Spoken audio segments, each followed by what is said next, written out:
Chicos, buenos días, mi nombre es Esmiles. El día de hoy llevaremos el curso de biología y el tema va a ser el siguiente: introducción a la biología. Veamos entonces. El término biología proviene de dos palabras griegas. La primera dice lo siguiente: bio. ¿Cuál es el significado de bio? El significado es vida. Muy bien. Y el segundo término es logos.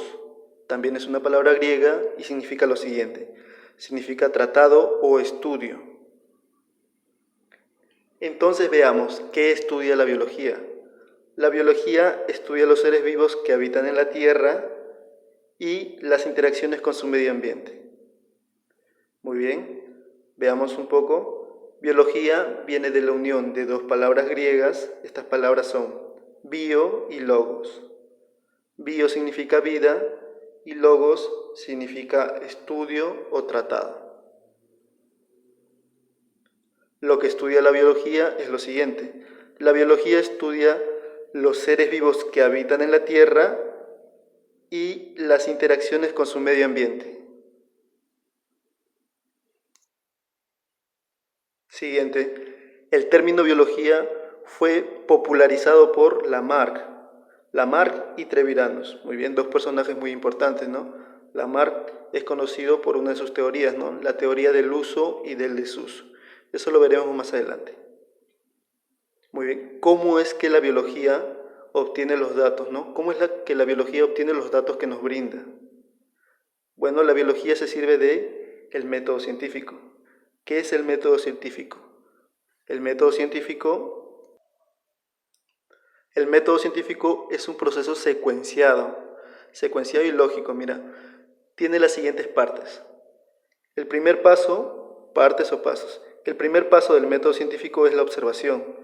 ¿Y qué es la observación? Mira, la observación es el análisis sensorial de un fenómeno natural, ¿no? Cuando se analiza un fenómeno, entonces se está realizando el paso de la observación. Muy bien, el segundo paso vendría a ser la hipótesis. ¿Qué es la hipótesis? Es la probable explicación que se le da a un fenómeno observado. Muy bien, la hipótesis es la posible explicación. Es posible porque todavía no se ha comprobado, ¿no? Repasemos un poco. Hasta el momento hemos visto dos pasos del método científico. El primero es observación y el segundo es hipótesis. La observación es el análisis sensorial de un fenómeno y la hipótesis es la probable explicación, la posible respuesta, ¿no? Todavía le falta o todavía no ha sido comprobada.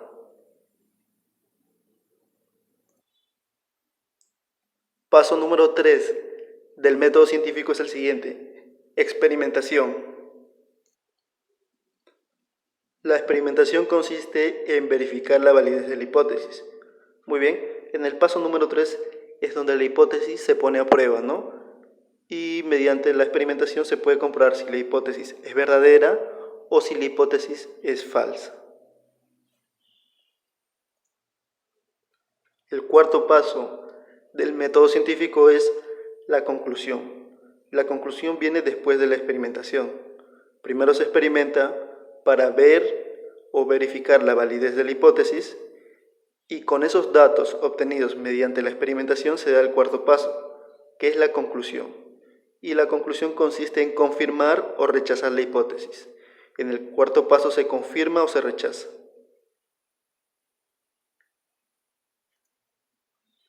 Siguiente paso, o mejor dicho, siguiente concepto. El siguiente concepto es teoría. ¿Qué es la teoría? La teoría es la explicación racional sobre un fenómeno natural.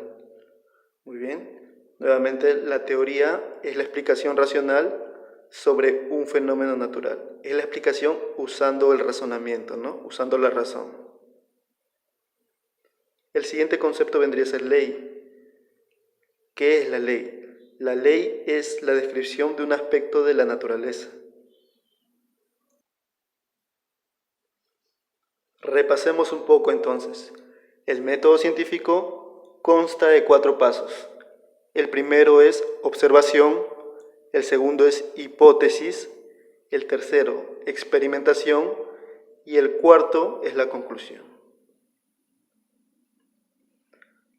Los siguientes conceptos que habíamos aprendido es teoría, y teoría es la explicación racional de un fenómeno natural, y ley, que es la descripción de un aspecto de la naturaleza. Continuamos entonces con pioneros de la biología. Muy bien, ¿qué es lo que vamos a ver en este momento? Vamos a ver los padres de las ramas de la biología. El primero que veremos es Aristóteles. ¿Aristóteles es padre de qué? Padre de la biología. A su vez también él es padre de la zoología, padre de la biología y la zoología. El siguiente es Teofrasto.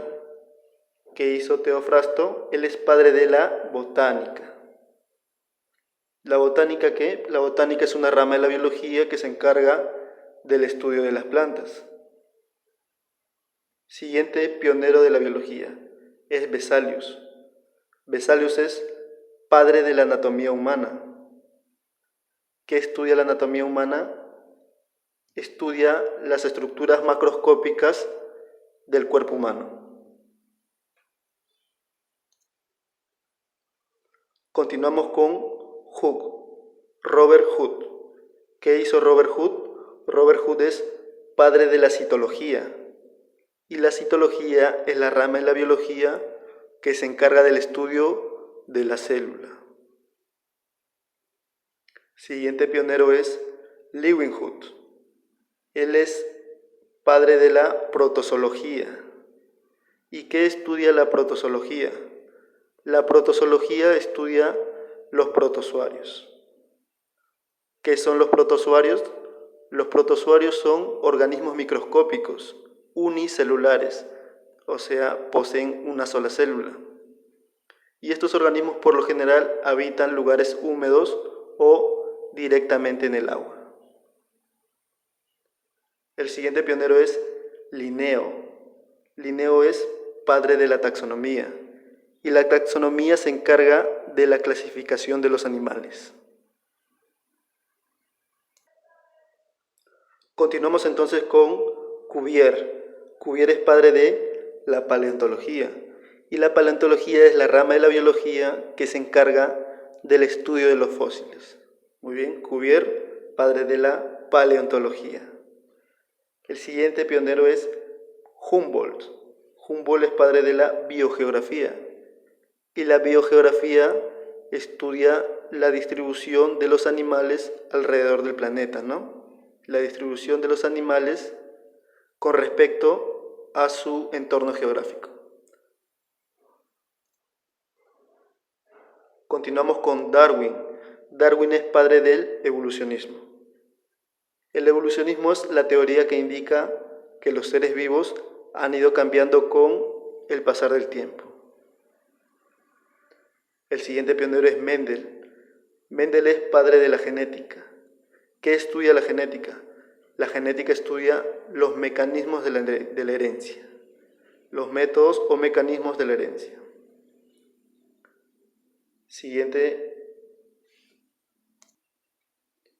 pionero es Pasteur, padre de la microbiología, que estudia los microorganismos. Continuamos con Haeckel. Haeckel es padre de la ecología. ¿Y qué estudia la ecología? La ecología estudia la relación de los seres vivos con su medio ambiente. La relación de los seres vivos con su medio ambiente. Ejemplo, la relación que llevan los animales con su entorno, ¿no? Con su medio ambiente, con los bosques, así. El siguiente pionero es Ivanovsky, y él es padre de la virología. Y la virología estudia los virus. En estos momentos hay un virus muy popular para estas épocas, ¿no? Y ustedes saben de cuál de esos virus estoy hablando, ¿no? Muy bien, respuesta correcta, estamos hablando del SIDA. Muy bien, punto número 4. En el punto número 4 veremos las ramas de la biología. Muy bien, pero como parámetro en este caso utilizaremos el tipo de ser vivo que estudia. Muy bien, veamos las ramas de la biología por el ser vivo que estudia. Comencemos entonces. Zoología, que estudia la zoología estudia los animales. Botánica, ¿qué estudia la botánica? La botánica estudia las plantas. Micología, ¿qué estudia la micología? La micología estudia los hongos. Ficología, la ficología estudia las algas. La protozoología estudia los protozoarios. La bacteriología estudia las bacterias. Y continuamos con la briología, que estudia los musgos. Un pequeño repaso. Nuevamente, la zoología estudia los animales, zoología. La botánica va a estudiar las plantas. La micología estudia los hongos. Ficología va a estudiar las algas. La protozoología estudiará los protozoarios. La bacteriología estudia las bacterias y la briología estudia los musgos. Continuamos con ramas de la biología por el ser vivo que estudia. Continuamos con la pteridología, que estudia los helechos, va a estudiar a los helechos. La malacología, que estudiará los moluscos. La mastozoología, que estudia la mastozoología, estudia los mamíferos, ¿no? Ejemplo, gato, perros y demás animales. Ornitología, las aves, ¿no? ¿Quién va a estudiar a las diversas aves? La ornitología. La entomología estudiará a los insectos. La ictiología estudia los peces. Herpetología estudia los reptiles. La aracnología estudia los arácnidos. A ver, veamos cuáles son los arácnidos. Muy bien, las tarántulas y también los escorpiones, ¿no? Las arañas y los escorpiones, ¿no? Los escorpiones también son arácnidos. Y por último tenemos a la helmintología. Y la helmintología estudia a los gusanos.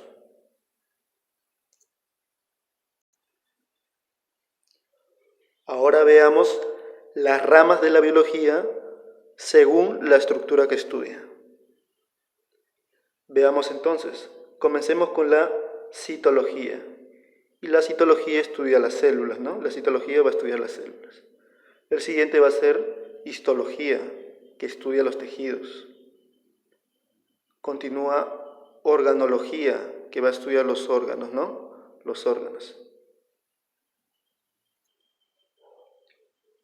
La fisiología, que estudia los órganos de los seres vivos y sus funcionamientos, ¿no? La fisiología va a estudiar el funcionamiento de los órganos de los seres vivos. Continuamos con morfología.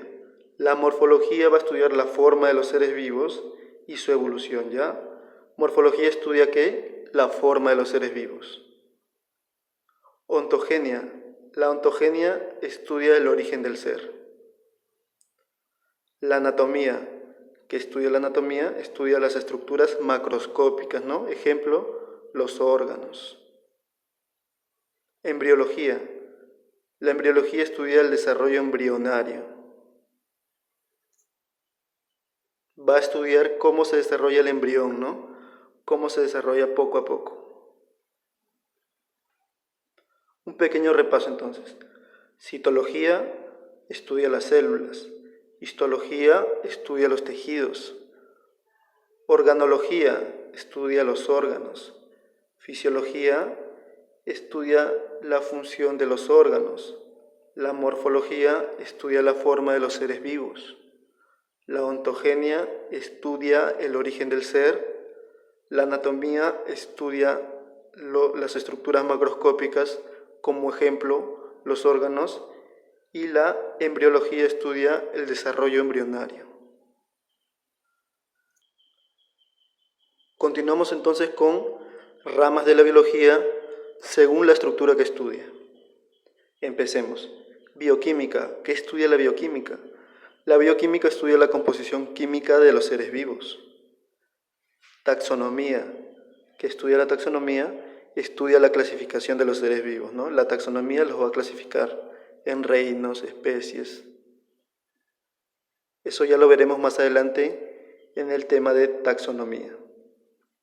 Continuamos con genética. Genética estudia los mecanismos de la herencia. Ecología estudia la interacción del ser vivo y su medio ambiente. Etología estudia el comportamiento de los seres vivos. Patología. La patología estudia las enfermedades. La virología estudia los virus. La filogenia estudia el desarrollo de una especie. Y la biofísica, que estudia los principios físicos en los seres vivos, ¿no? Los principios físicos en los seres vivos. Concepto número 5. El origen de la vida. Veamos entonces las teorías acerca del origen de la vida. La primera teoría que veremos va a ser la teoría de la generación espontánea. Otro nombre con el cual se le conoce a la teoría de la generación espontánea es abiogénesis. ¿Quién propuso la teoría de la generación espontánea? Fue propuesta por Aristóteles. Aristóteles nació en el año 384 a.C. Él nació en Grecia. ¿Y qué dice la teoría de Aristóteles? Dice lo siguiente: sostiene que ciertas formas de vida, animal y vegetal, surgen de manera espontánea a partir de materia orgánica, inorgánica o de la combinación de las mismas. Muy bien, él dice que la vida aparece de forma espontánea, ¿no? Y él toma el ejemplo de la carne. Aristóteles dirá lo siguiente: de la carne en descomposición aparecerán gusanos, ¿no? Aparecerán organismos vivos. Miren, entonces eso es lo que dice, ¿no? A partir de material orgánico en descomposición se está formando seres vivos, nuevos individuos. Muy importante recordar que Aristóteles propuso la teoría de la generación espontánea. Otro nombre con el que se conoce a esta teoría es abiogénesis. El principio vital que toma Aristóteles es el siguiente: el aire. Dice que mediante la materia orgánica en descomposición más el aire, ¿aparece qué? Aparece vida. Continuamos entonces. Veamos ahora cuáles son los detractores de la teoría de Aristóteles. Detractores de la teoría de la generación espontánea. El primero que veremos va a ser Francisco Redi. ¿Qué dijo Redi? Muy bien, Redi trató de demostrar que la teoría de Aristóteles estaba equivocada y hizo el siguiente experimento. Trabajó con 3 frascos de vidrio. En el interior de cada frasco colocó carne, una porción de carne en el interior de cada frasco. El primer frasco no lo tapó, lo dejó abierto. El segundo frasco lo tapó con gasa, ¿ya? Le hizo una tapa de gasa. Y en el tercer caso lo tapó con una tela muy fina. Está bien tapado, en este caso está muy bien tapado. En el primer caso, el olor de la carne puede salir con facilidad. En el segundo caso también, porque la tela de gasa deja salir el aire, el olor de la carne. Y en el último caso, no se deja salir con facilidad el olor de la carne. Veamos lo que sucedió entonces. En el primer caso va a entrar la mosca en el interior de la carne o sobre la carne depositará sus larvas, ¿no? Esas larvas que deposita la mosca con el tiempo van a ser los gusanos que aparecen, ¿no? Es por eso que cuando hay carne en descomposición le aparecen gusanos, ¿no? Porque ¿quién viene? Viene la mosca a depositar sus larvas. En el primer caso veamos, muy bien, va a haber gusanos, ¿no? ¿Por qué va a haber gusanos? Porque la mosca depositó sus larvas o sus huevos, ¿no? Sus huevecillos. En el segundo caso, En el segundo caso, también va a haber una mosca. ¿Por qué viene la mosca? La mosca vendrá porque la carne en descomposición va a emanar olores. La mosca, al percibir ese olor, se acercará al frasco e intentará entrar, ¿no? Intentará entrar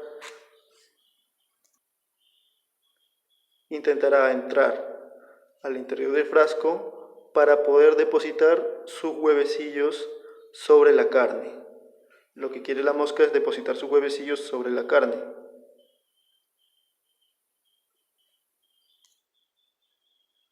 Pero en este caso, este frasco tiene una tapa de gasa, ¿no? La tapa de gasa impedirá el ingreso de la mosca. Muy bien, la mosca al no poder ingresar pondrá sus huevecillos en la parte superior del frasco, donde en la tela de gasa. Ahí va a poner sus huevecillos. Muy bien. En el primer caso había gusanos en el interior de la carne y en el segundo caso va a haber gusanos sobre la tapa, ¿no? Sobre la tapa de gasa. Muy bien, acá va a poner sus huevecillos la mosca. Veamos qué sucede en el tercer caso. En el tercer caso sucede lo siguiente. Muy bien, veamos, acá tenemos una porción de carne, la porción de carne se está descomponiendo, el olor intentará salir, pero acá hay una tapa que está protegiendo o que está impidiendo que el olor salga, ¿no? La tapa impide que el olor salga. Entonces no aparecerá la mosca para poner sus huevecillos. Y si no aparece la mosca para poner sus huevecillos, entonces no va a haber gusanos.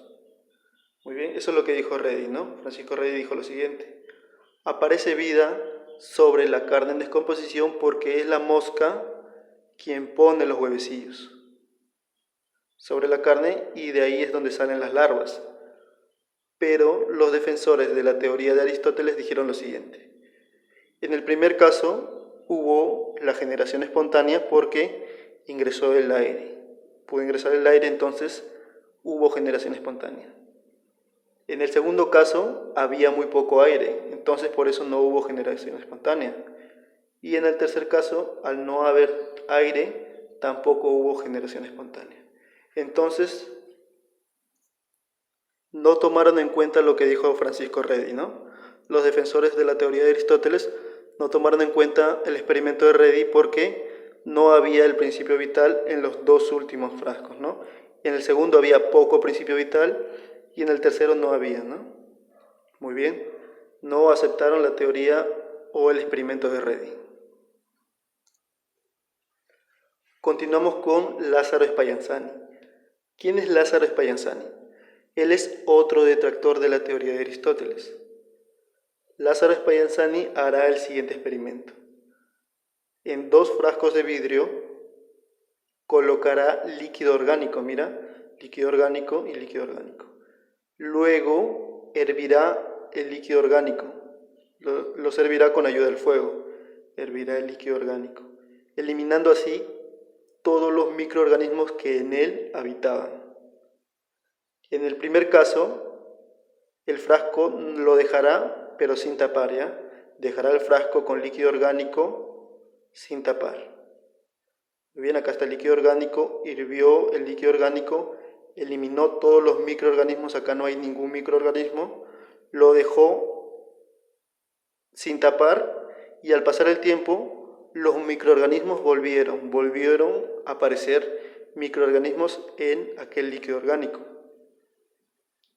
Y en el segundo frasco hizo lo siguiente: un frasco con líquido orgánico, lo hirvió, eliminó los microorganismos y lo tapó. Tapó el frasco. Dejó pasar el tiempo y se dio cuenta que en el segundo caso, donde había tapado el frasco, no aparecieron microorganismos. Miren la diferencia. En el primer caso, donde no tapó, apareció microorganismos y en el segundo caso, donde sí tapó, no aparecieron los microorganismos. Lázaro Spallanzani expuso sus experimentos y los defensores de la teoría de Aristóteles dijeron lo siguiente: en el primer caso apareció la teoría espontánea porque había el principio vital. ¿Cuál era el principio vital para Aristóteles? el aire, ¿no? Muy bien, por eso es que se formaba o aparecía la generación espontánea. Y en el segundo caso, Lázaro Spallanzani no había aire, no había principio vital. Por tal motivo, no pudo haber generación espontánea. Entonces, no tomaron en cuenta los trabajos de Lázaro Spallanzani. Luis Pasteur. Luis Pasteur también va a ser detractor de la teoría de Aristóteles. Luis Pasteur nació en el año 1822 después de Cristo. Nació más de 2000 años después que Aristóteles. Tuvieron que pasar más de 2000 años para que nazca Luis Pasteur, en comparación con Aristóteles. Veamos entonces, ¿qué es lo que hizo Luis Pasteur? Veamos entonces, él hizo lo siguiente. En un frasco de vidrio colocó líquido orgánico. A ese líquido orgánico lo hirvió. Hirvió el líquido orgánico. Después de hervir el líquido orgánico, dejó el frasco sin tapar. Mira, él no va a tapar el frasco, lo va a dejar abierto. Va a esperar que pase el tiempo y al pasar el tiempo no van a aparecer acá microorganismos. No aparecerán microorganismos. ¿Y por qué no aparecen microorganismos? Veamos entonces. Los microorganismos van a querer entrar por acá, pero el cuello de cisne del frasco va a impedir que ingresen hasta el interior del líquido, ya que los microorganismos se van a quedar pegados en las paredes del cuello de cisne. Van a quedarse pegados acá, mira, se van a quedar pegados por este lado y no van a poder llegar hasta el líquido orgánico. Muy bien, repasemos un poco. Veamos lo que hizo. Un frasco de vidrio, en el interior colocó líquido orgánico. Ese líquido orgánico lo hirvió hasta eliminar todos los microorganismos que en su interior habían. Después de eso colocó el frasco sin tapar y dejó pasar el tiempo. Y al pasar el tiempo no aparecieron microorganismos debido a que los microorganismos que quisieron entrar al líquido orgánico se quedaron atrapados ¿dónde? En el cuello de cisne del frasco. Mira, acá se quedaron atrapados todos los microorganismos. Entonces en el interior no había microorganismos. De esta forma, Pasteur demostró que la teoría de la generación espontánea es incorrecta, ¿no? Ya que en este caso, miren, hay material orgánico, hay aire que es el principio vital y no se está formando la vida, ¿no? Como decía Aristóteles que sucedía. Entonces pasó lo siguiente. Después de más de 2000 años, la teoría de Aristóteles, que es la teoría de la generación espontánea, fue refutada, ¿no? Para hoy entonces no tiene validez la teoría de Aristóteles. Siguiente teoría del origen de la vida. La teoría es la siguiente, teoría cosmogónica. La teoría cosmogónica también se le conoce como teoría de la panspermia. Esta teoría fue propuesta por Arrhenius. Miren, Arrhenius propuso la teoría de la panspermia. ¿Qué dice Arrhenius? Arrhenius dice lo siguiente, la vida en la Tierra es de origen extraterrestre. ¿Qué dice él? Dice que la vida llegó a la Tierra en el interior de meteoritos y una vez en la Tierra poblaron nuestro planeta, ¿no? Dice lo siguiente, la vida llegó a la Tierra en el interior de meteoritos. Esta teoría no es muy aceptada. Veamos entonces la siguiente teoría acerca del origen de la vida. La teoría es la teoría quimiosintética. ¿Quién propuso la teoría quimiosintética? La propuso Alexander Oparin. ¿Y qué dice la teoría de Alexander Oparin? Dice lo siguiente, la vida se originó a partir de la asociación de moléculas complejas a partir de las cuales se originaron las primeras células. Muy bien, entonces Alexander Oparin dice lo siguiente, la vida en la Tierra se originó a partir de la asociación de moléculas complejas. Esta teoría es muy aceptada hoy en día. La teoría quimiosintética, propuesta por Alexander Oparin.